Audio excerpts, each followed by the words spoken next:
কোনো প্রকার passport visa ছাড়াই মাত্র 400 টাকায় আজকে আমেরিকা থেকে ঘুরে আসলাম। গ্যারান্টি দিয়ে বললাম, এই জায়গায় আসলে 1 সেকেন্ডের জন্য হলেও আপনার মনে হবে আপনি আমেরিকার কোনো রিসোর্টে গেছেন। হ্যাঁ, এটাই দিনাজপুরের গ্র্যান্ড দাদুবাড়ি পার্ক। আমেরিকা স্টাইলের এই পার্কটি দেখতে হলে অবশ্যই পুরো ভিডিও জুড়ে আমার সঙ্গেই থাকুন। আমেরিকা যাব, ও সরি, দাদুবাড়ি পার্কে যাব আর একটু সাজুগুজু করবো না তা কি করে হয়? এই তো আজকে ম্যাচিং ড্রেস পরে নিলাম, আর সাথে খয়েরি কালার চুড়িও পরে নিলাম। তারপর কিছু টাকা পয়সা নিয়ে রওনা দিলাম দাদুবাড়ি পার্ক যাওয়ার উদ্দেশ্যে। বিশ্বাস করো ভাই, আজকে আমি খুবই এক্সাইটেড ছিলাম, কারণ দাদুবাড়ি পার্ক নিয়ে ফেসবুকে অনেক ভিডিও পোস্ট দেখি, জায়গাটা নাকি অনেক সুন্দর। আর সেটা সচক্ষে দেখবো সত্যি না মিথ্যা, তাই একটা টান উত্তেজনা কাজ করতেছে। এই তো দেখতে দেখতে দিনাজপুর সুইহারিতে চলে আসলাম, কারণ এখানে আমার আপন সেজো ভাই থাকে। আর আজকে আমার ভাইকে নিয়ে দাদুবাড়ি পার্কে যাব। এই পার্কটা অন্য সব পার্কের মতো নোংরা নয় এবং পর্যাপ্ত সিকিউরিটি গার্ড আছে, তাই এটা ফ্যামিলি নিয়ে যাওয়ার জন্য একদম পারফেক্ট একটা জায়গা বলে আমি মনে করি। বলা হয়নি, এই পার্কটি বাসেরহাট নামক জায়গায় অবস্থিত। অনেক পথ পাড়ি দিয়ে অবশেষে দাদুবাড়ির সাইনবোর্ড দেখতে পাইলাম। এই সাইনবোর্ডটি দাদুবাড়ি পার্কে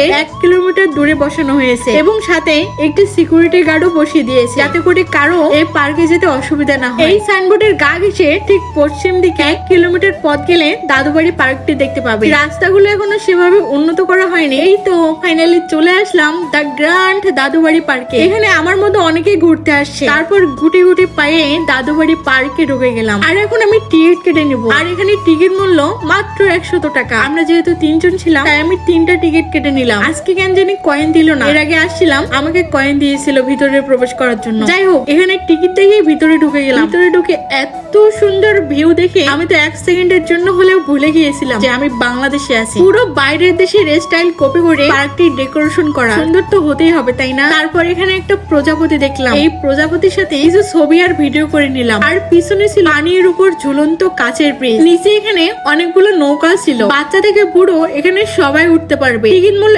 100 টাকা, যেটা শুনে আমি অবাক হয়ে গেছি। এই পানির মধ্যে একটু ঘুরলে নাকি 100 টাকা দিতে হবে। আমি বললাম থাক, তোরাই চল। আমি গেলাম। এই কাচের ব্রিজের মধ্যে দাঁড়াতেই দেখলাম একটা ছোট্ট বাচ্চা, তার সাথে কিছু ভিডিও আর পিক তুলে নিলাম। এখানে হাঁটতে আমার ভালোই লাগছিল। তারপর এখানে ভিআইপি স্টাইলের বসার প্লেস দেখলাম। সাইডে ছোট্ট একটা নদীর মতো, আর চারিদিকে গাছপালা, তার মাঝখানে একটা সুন্দর বসার ব্যবস্থা। খুবই ভালো লাগছিল, আর চারদিকটা অনেক পরিষ্কার পরিচ্ছন্ন। তারপর এখানে খাওয়ার জন্য ক্যাফেটেরিয়াও ছিল। বাইরের তুলনায় এখানে একটু খাবারের প্রাইস বেশি। আর এখানে পানি দেখে আমি নাড়তে শুরু করলাম। পানিগুলো দেখা যাচ্ছে সবুজ, কিন্তু এগুলো আসলে সাদা পানি। এখানে অনেকে বসে খাচ্ছে, গল্প গুজব করতেছে, আবার অনেকে প্রেম করতেছে, আর আমি ঘুরে বেড়াচ্ছি। এখানে আমি ছবি তুলতে গিয়েছিলাম, কিন্তু আমি যে কুমিরের গায়ে হাত দিছি সেটা বুঝতে পারিনি, এজন্য একটু চমকে গিয়েছিলাম। ব্যাপারটা ভালো লাগছিল। এবার আর ভয় না করে কুমিরের সাথে কিছু সেলফি আর ভিডিও তুলে নিলাম। আর এখানে একটা জিনিস খুবই ভালো লাগছে, জায়গায় জায়গায় সিকিউরিটি গার্ড বসিয়ে রাখছে। কোনো প্রেমিক প্রেমিকে এসে এখানে কোনো অপকর্ম করার সুযোগ পাবে না। আর এই রাস্তাটি দেখে মনে হচ্ছিল আমি কোনো স্বপ্নের রাজ্যে চলে এসেছি।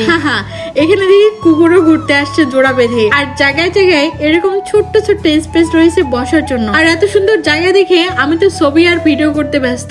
আর সব জায়গায় এরকম গাছে লেখা আছে friend and family park, please keep social distance. তারপর চলে আসলাম রোবট হাউসে। রোবট হাউসের সামনে একটা বসার সুন্দর স্পেস আছে, এখানে একটা ছবি তুলে নিলাম। তারপর রোবট দেখার জন্য ভিতরে উকি মারলাম, কিন্তু এখানে কোনো রোবট নেই। 4টার পর নাকি এখানে রোবট দেখা যায়। তারপর এখানে স্পেস হোম ছিল, আর স্পেস হোমের সামনে এরকম ছোট্ট কিউট মৌমাছি টাইপের দারোয়ান রাখা হয়েছে। এই কিউট দারোয়ানের সাথে একটু ছবি তুললাম। তারপর এখানে দেখলাম অনেক সুন্দর খেলার ব্যবস্থা করা হয়েছে, বড় ছোট সবাই এখানে ঢুকতে পারবে, কিন্তু এখানে ঢুকতে গেলে দিতে হবে 100 টাকা। আজকে উঠলাম না, অন্যদিন ঢুকবো। দেখো, একটা ভিডিও সুন্দর করার জন্য রাস্তাঘাটে এভাবেও বসতে হয় মাঝে মাঝে। আরেক জায়গায় একটা বড় আম গাছ দেখে বসতে ইচ্ছে করলো, আর আম গাছের মধ্যে মিউজিক চালিয়ে দেওয়া হয়েছে। আর এখানে পিকনিকের জন্য পিকনিক হল রয়েছে, যে কেউ পিকনিক স্পটে আসতে পারবে। আর এখানে ছোট্ট একটা সুইমিং পুলের মতো বানাচ্ছে, মানে এখানে অনেক বাকি আছে এখনো কাজ। আর এখানে একটা দোলনা দেখিয়ে আমি বসে পড়লাম, কিন্তু এখানে বসতে গার্ড এসে আমাকে মানা করলো যে এটা ছোটদের জন্য, তাই বেশিক্ষণ থাকতে পারলাম না।